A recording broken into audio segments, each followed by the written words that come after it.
The evening air was crisp as Mrs. Thompson adjusted her silk scarf, glancing at her reflection in the car window. Her children, Alex and Riley, were bouncing with excitement in their best outfits. It wasn't every day they got dressed up for a fancy dinner. Her husband, Robert, straightened his tie one last time, his warm smile reflecting the special occasion. What made this night truly unique wasn't just the elegant Italian restaurant, Bella Luna, standing before them with its warm golden lights and sophisticated atmosphere. No, what made it special was that Mrs. Thompson had quietly purchased this very restaurant just a week ago, but nobody inside knew that yet. Remember, she whispered to her family, her eyes twinkling with anticipation, "Tonight we're just regular customers." Her husband squeezed her hand, understanding her plan. As a successful businesswoman, she'd learned that the best way to understand a new business was to experience it like any other customer would. The restaurant looked magnificent from the outside. Through the large windows, crystal chandeliers cast a soft glow over white-clothed tables. The sweet aroma of fresh-baked bread and garlic wafted through the air as the door opened and closed with arriving guests. Mrs. Thompson had fallen in love with this place the moment she'd seen it, knowing its potential to become something even more special under the right leadership. Alex, her 12-year-old, tugged at her sleeve. "Mom, can I order the fancy pasta you always talk about?" Riley, not to be outdone, chimed in, "And can we get those little bread things with olive oil?" Their enthusiasm made her heart swell. She'd grown up watching her own parents run their small diner, learning the value of good food and warm hospitality. Now she was about to carry on that legacy in her own way. As they walked toward the entrance, Mrs. Thompson noticed several empty tables through the window. Perfect. They shouldn't have any trouble getting seated, even without a reservation. Robert held the door open, and the family stepped into the warm interior, the soft Italian music creating what should have been a welcoming atmosphere. The matron's desk was empty, but she could see staff members bustling about, some throwing curious glances their way. A tall man in a crisp suit emerged from the back office, his face setting into a stern expression as he spotted them. Something in his demeanor made Mrs. Thompson's professional instincts kick in. This was exactly the kind of unannounced observation she'd hoped to make. Little did anyone know, this ordinary family dinner was about to become a turning point for Bella Luna. Mrs. Thompson straightened her shoulders slightly, her years of business experience having taught her to trust her instincts. Something told her this evening would reveal exactly what changes her new restaurant needed, though perhaps not in the way she'd expected.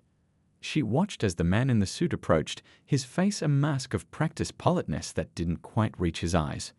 Behind her, she could feel Robert tensing slightly. He'd always been good at reading people too. The children, still excited about their fancy dinner, were oblivious to the subtle shift in the atmosphere. The next few moments would set in motion a chain of events that would not only transform Bella Luna, but would become a powerful lesson about judgment, dignity, and the true meaning of hospitality in their community.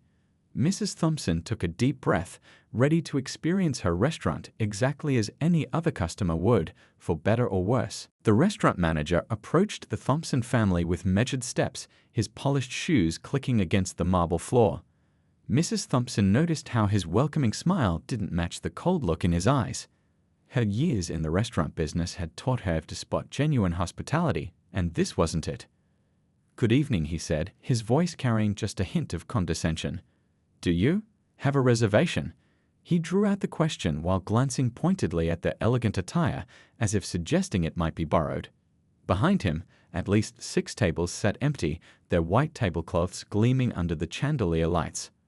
"We don't have a reservation," Mrs. Thompson replied calmly, "but I can see several available tables." She gestured toward the dining room, where other families were enjoying their meals. Her children's excitement had dimmed slightly, picking up on the growing tension. The manager clasped his hands together, his signet ring catching the light. I'm terribly sorry, but we're fully booked this evening. Perhaps you'd be more comfortable at the casual dining establishment down the street." His tone made it clear this wasn't a helpful suggestion, but a dismissal. Robert, who had been standing quietly beside his wife, stepped forward. "Sir, we can clearly see empty tables from here. Are you suggesting those are all reserved for the next hour?"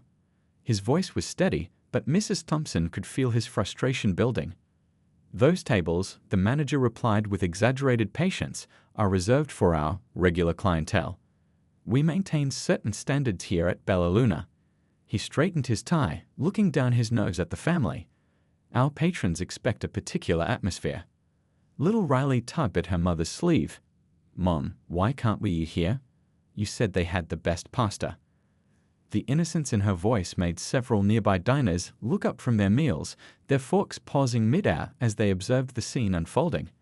A young waitress hovering nearby shifted uncomfortably, clearly disturbed by her manager's behavior. She caught Mrs. Thompson's eye briefly before looking away, her face showing a mix of shame and helplessness. "I assume," Mrs. Thompson said, her voice carrying just enough to be heard by nearby tables, "that by regular clientele and particular atmosphere, you're trying to say something specific about my family."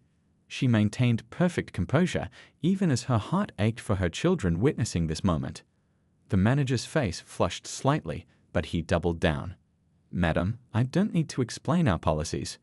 We reserve the right to refuse service to anyone who might disrupt our other guests' dining experience." He gestured toward the door, not even trying to hide his prejudice anymore. Alex, the older child, was old enough to understand what was happening. His shoulders slumped, the excitement of the special evening crushed under the weight of this man's bigotry. Robert placed a protective hand on his son's shoulder, his jaw tightening. Other diners had stopped eating entirely now. An elderly couple at a nearby table exchanged disgusted looks, clearly appalled by the manager's behavior. A young woman in a business suit stood up from her table, apparently ready to intervene. Mrs. Thompson raised her hand slightly, a subtle gesture that somehow commanded attention. The restaurant grew quieter, the soft Italian music in the background now the only sound. She reached for her designer handbag, the same one that contained proof of her ownership of this establishment. The manager noticed the growing audience and shifted his weight, uncomfortable with the scrutiny but too committed to his prejudice to back down.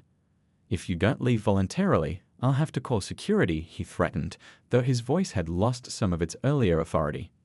"Please," Mrs. Thompson said quietly, "do explain to everyone here exactly why my family isn't welcome." Her calm demeanor and direct challenge made the manager's behavior seem even more reprehensible in contrast. She was creating a moment, one that would be remembered long after this evening was over. The young waitress had edged closer, perhaps finding courage in Mrs. Thompson's dignity. Other staff members appeared in the doorway to the kitchen, witnesses to a confrontation that was about to take an unexpected turn. The atmosphere was charged with tension, like the moment before a thunderstorm breaks. Mrs. Thompson opened her handbag slowly, deliberately, her eyes never leaving the manager's face. In her peripheral vision, she could see her husband's small smile. He knew what was coming. The children, despite their earlier disappointment, sensed something important was about to happen. The entire restaurant seemed to hold its breath, waiting to see what would unfold next. As the tension in the restaurant continued to build, more diners set down their utensils, their meals forgotten in the midst of the unfolding drama. The soft clink of wine glasses and murmur of dinner conversation had been replaced by an expectant silence. Even the kitchen staff had paused their work, peering through the service door with mixed expressions of concern and curiosity. The manager's dismissive attitude had begun to crack slightly under the weight of public scrutiny. His eyes darted around the dining room, noticing for the first time how many people were watching this encounter. Still, pride or prejudice, or perhaps both, kept him from backing down. "I'm simply following our establishment's policies," he announced loudly, as if seeking validation from the other diners. Instead, his words were met with disapproving murmurs. An older gentleman at a corner table shook his head slowly, his expression one of clear disappointment. Mrs. Thompson's daughter Riley, still holding onto her mother's sleeve, whispered just loud enough to be heard in the quiet room. "But Mommy, why is he being so mean? We're wearing our nice clothes and everything." The innocent question cut through the tension like a knife, making several nearby diners wince at its simple truth. The young waitress who had been hovering nearby finally found her courage. "Sir," she said to the manager, her voice trembling slightly but growing stronger with each word, "I don't remember any policy about turning away customers when we have empty tables." Her hands were shaking as she clutched her order pad, but she stood her ground. The manager turned on her sharply. "This doesn't concern you. Get back to your tables." But his harsh response only served to make him look worse to his growing audience. Robert Thompson had remained remarkably composed throughout the encounter, though anyone looking closely could see the muscles working in his jaw. As a successful businessman himself, he'd encountered prejudice before, but watching his children face it never got easier. He placed one hand protectively on Alex's shoulder and the other on Riley's, standing tall beside his wife. "You know," he said, his deep voice carrying across the now silent restaurant, "I've eaten at fine establishments all over the world. Yet I've never seen a professional restaurant manager work so hard to turn away paying customers." His words were measured, highlighting the absurdity of the situation. The manager's face flushed a deeper red. "I don't have to justify our policies to you. This is a respected establishment with a certain clientele." "A certain clientele?" Another diner interrupted, standing up from her table. "I'm a regular here, and I've never heard such nonsense. This is embarrassing."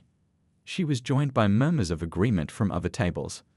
Mrs. Thompson watched all of this unfold with the careful eye of a business owner. She noticed how the other staff members looked mortified by their manager's behavior. She saw the mix of emotions on the faces of other diners: anger, embarrassment, sympathy. She observed how her children were watching everything, learning something profound about standing up for what's right. The manager, feeling increasingly cornered but unwilling to admit his prejudice, reached for his phone. "If you won't leave voluntarily, I'll have to call security." His hand was visibly shaking as he pulled out his mobile device. At that moment, a tall woman in an elegant business suit stood up from her table near the window. "I'm a civil rights attorney," she announced, "and I'd be very interested in documenting exactly how this situation plays out." She pulled out her own phone, clearly ready to record what happened next. The manager's face went from red to pale. He looked desperately around the room, seeking support but finding none. The young waitress had been joined by several of her colleagues, all standing together in silent protest of their manager's behavior. Mrs. Thompson reached into her designer handbag again, this time slowly pulling out a sleek leather portfolio. The restaurant remained silent, every eye fixed on her movements. Even the kitchen staff had emerged fully now, standing in a group by the kitchen door. "Before you make that call," Mrs. Thompson said calmly, her voice carrying easily in the quiet room, "I think there's something you should know." She opened the portfolio with deliberate care, her fingers running along the edge of the documents inside. The manager's phone remained frozen in his hand, his finger hovering over the keypad. Alex and Riley pressed closer to their parents, sensing that something important was about to happen. Robert's small smile had grown slightly wider. He'd seen that portfolio before, and he knew exactly what it contained. The room seemed to hold its collective breath, waiting to see what would happen next. The only sound was the soft Italian music still playing overhead, an oddly peaceful backdrop to this moment of building tension. Little did anyone know, they were about to witness something they would be talking about for years to come. Mrs. Thompson held the leather portfolio in her hands, letting the moment stretch just long enough for everyone in the restaurant to focus their attention. The manager's phone was still half raised, forgotten in his growing uncertainty. She pulled out a stack of crisp, official-looking documents, their gold seals catching the light from the crystal chandeliers above. "You see," she began, her voice clear and steady, "I've been in the restaurant business for over 20 years. Started as a dishwasher in my parents' diner when I was 16. She paused, letting her words sink in. "Worked my way up through every position you can imagine: server, cook, host, manager. Learned the business from the ground up." The manager's expression began to shift from arrogance to confusion. Behind him, the young waitress and her colleagues exchanged glances, sensing something big was about to happen. "Last year," Mrs. Thompson continued, "I opened my third successful restaurant across town. And last week," she pulled out the top document, holding it where the light clearly showed the official letterhead. "Last week, I purchased Bella Luna." The manager's phone slipped from his fingers, clattering onto the marble floor. The sound echoed through the silent restaurant, followed by audible gasps from several diners. Riley tugged at her father's sleeve, whispering loudly enough for nearby tables to hear. "Does this mean Mommy owns the fancy pasta place?" "That's right, sweetheart," Robert answered, his proud smile now impossible to contain. Your mother owns this restaurant." The manager's face had gone completely white. He opened his mouth to speak, but no words came out. The young waitress behind him pressed her hands to her mouth, her eyes wide with surprise and what looked like relief.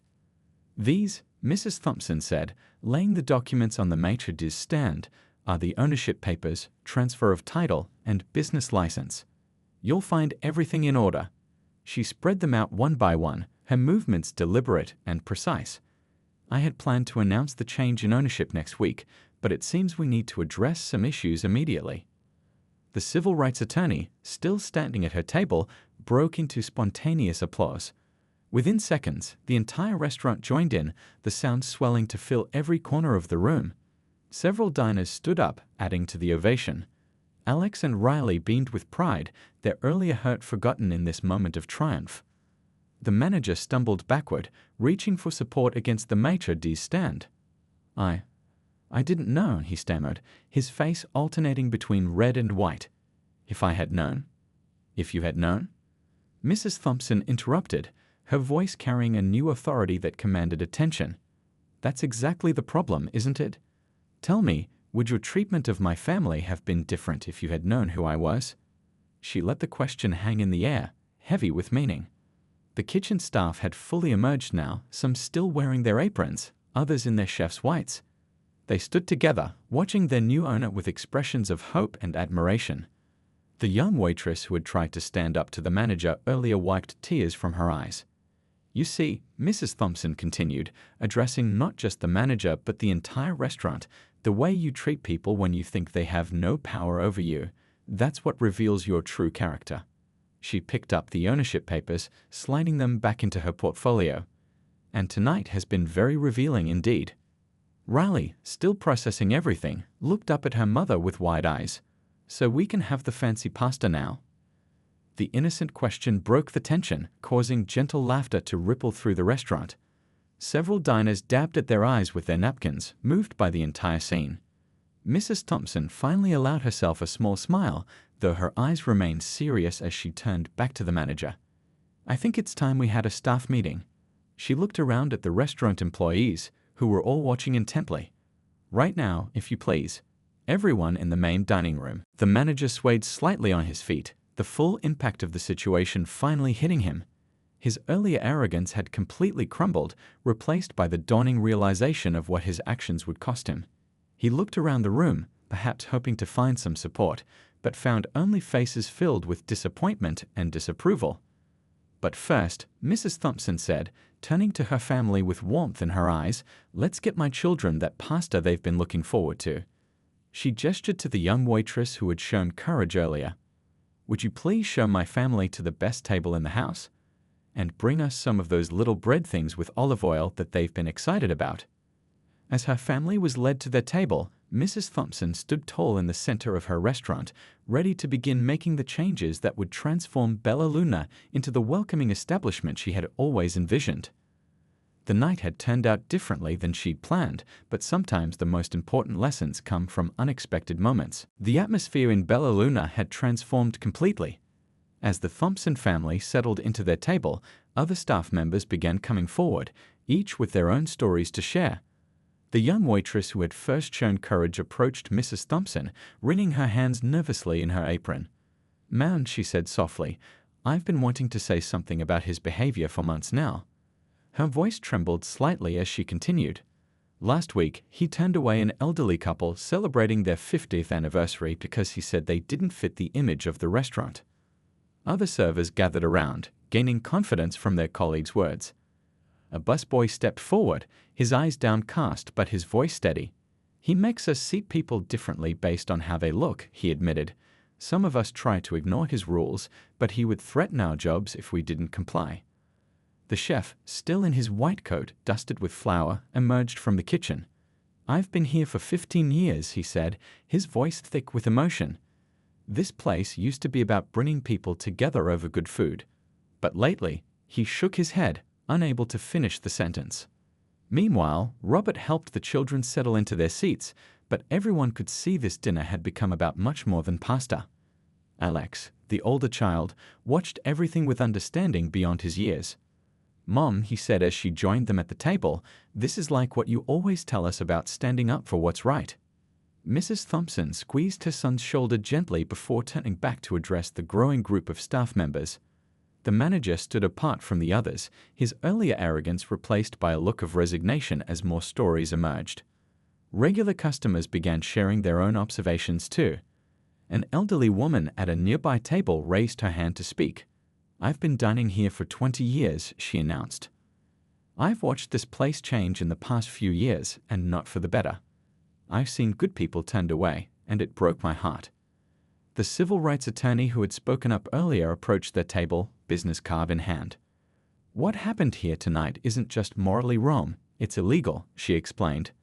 "I'd be happy to help you document everything for whatever changes you plan to make."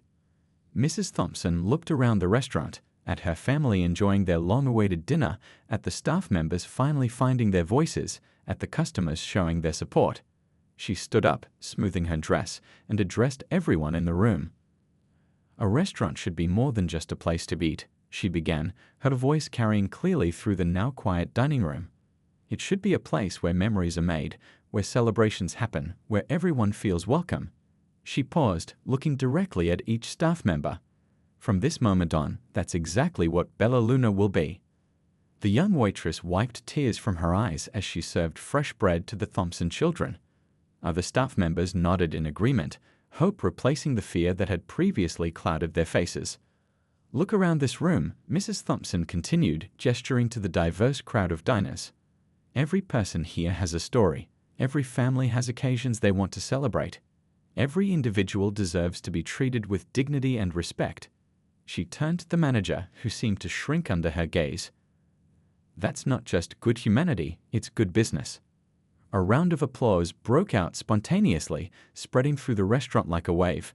Riley bounced in her seat, clapping along even though she was more excited about the plate of pasta finally arriving at their table. The chef stepped forward again, determination on his face. "Mrs. Thompson, I still have the old recipes, the ones that make this place special in the first place.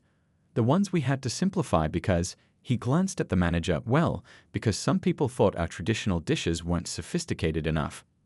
"Bring them out," Mrs. Thompson said warmly. "In fact, I want everyone to taste what this restaurant can be." She turned to address all the diners. "Tonight, everyone's meal is on the house. Consider it a celebration of new beginnings." More applause erupted, but Mrs. Thompson wasn't finished.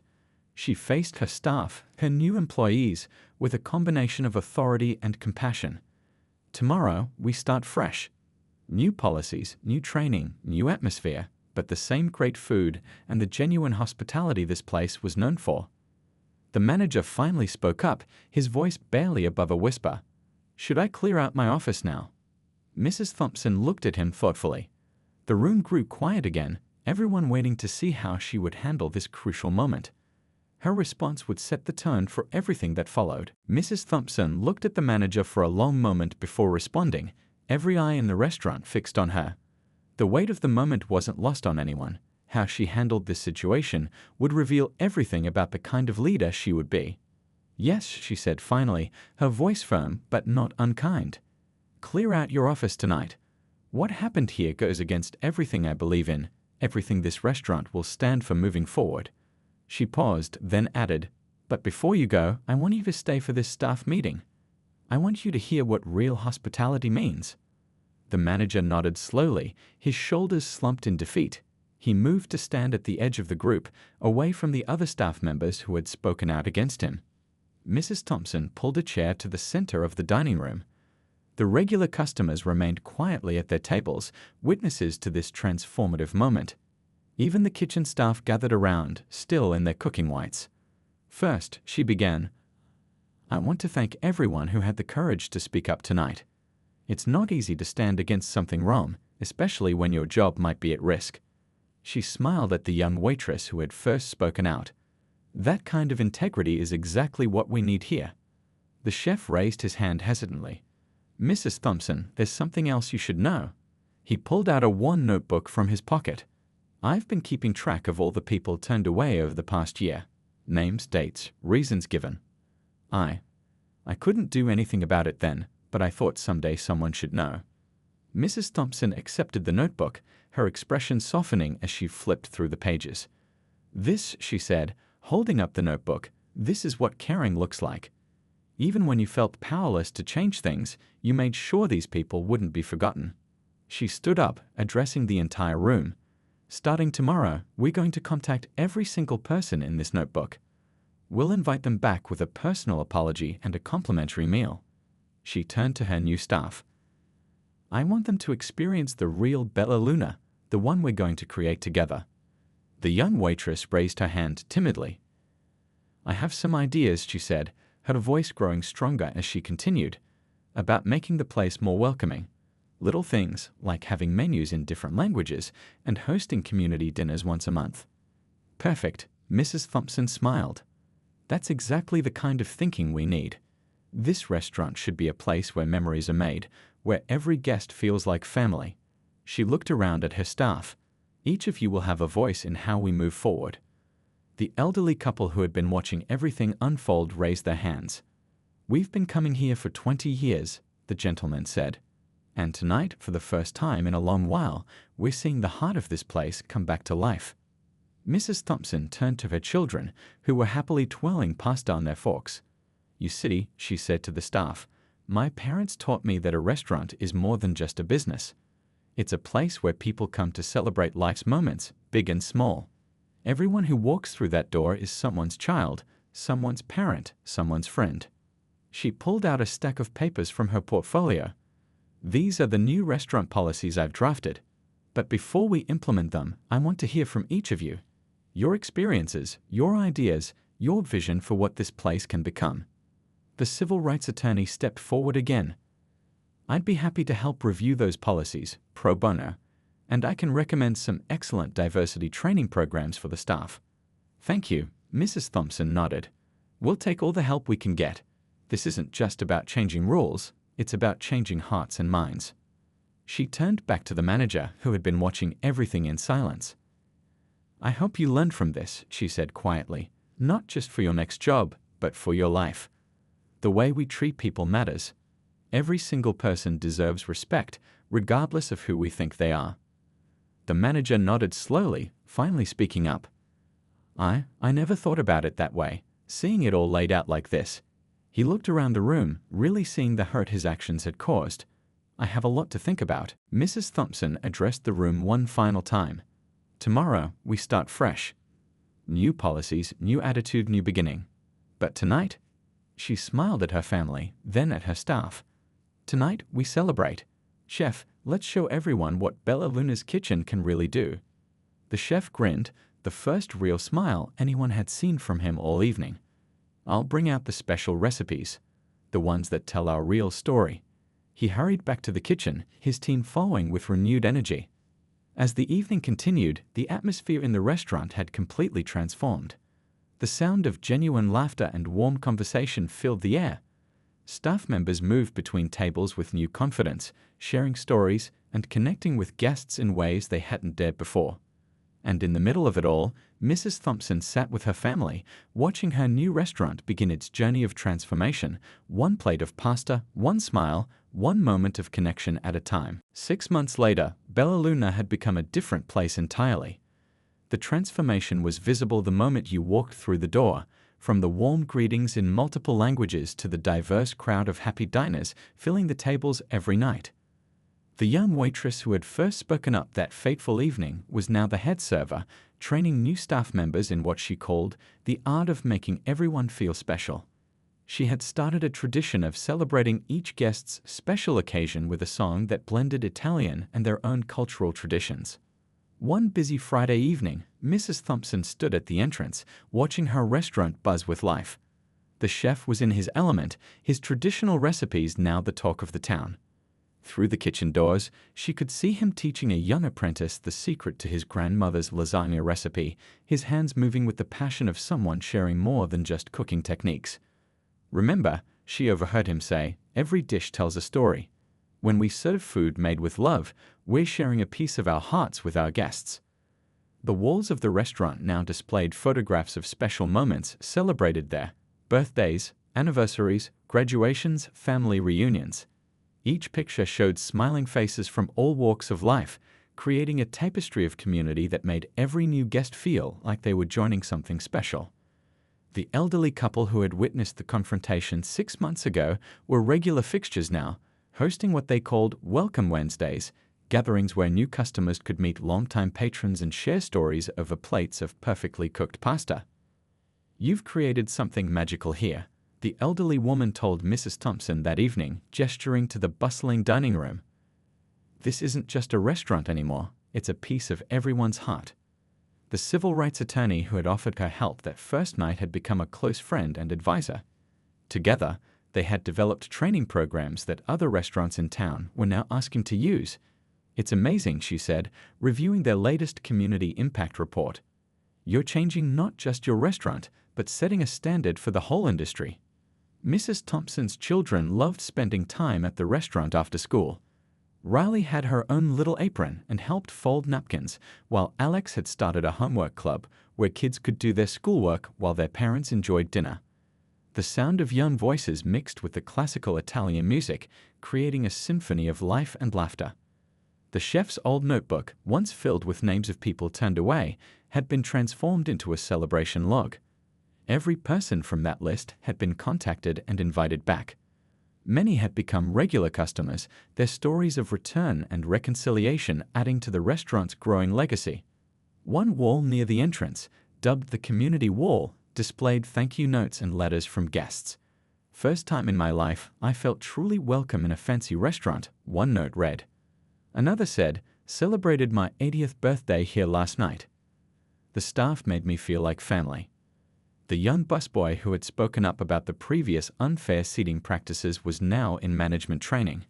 "Mrs. Thompson taught me that leadership isn't about power," he told new employees during orientation. "It's about creating a space where everyone can shine."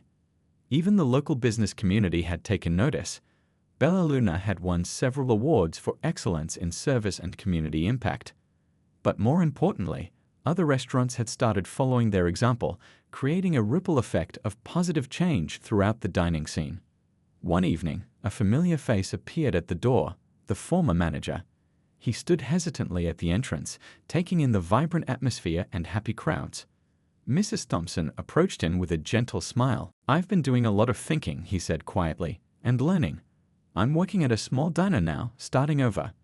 But watching what you've created here, it's taught me what hospitality really means." Mrs. Thompson nodded understandingly. "The door is always open," she said, "to anyone willing to learn and grow." The restaurant had become known for its monthly community dinners, where people from all backgrounds came together to share meals and stories. The waiting list for these events grew longer each month, but somehow they always found room for everyone who wanted to join. On quiet evenings, Mrs. Thompson would sit at the small table near the kitchen where it had all begun, watching her vision of true hospitality unfold around her.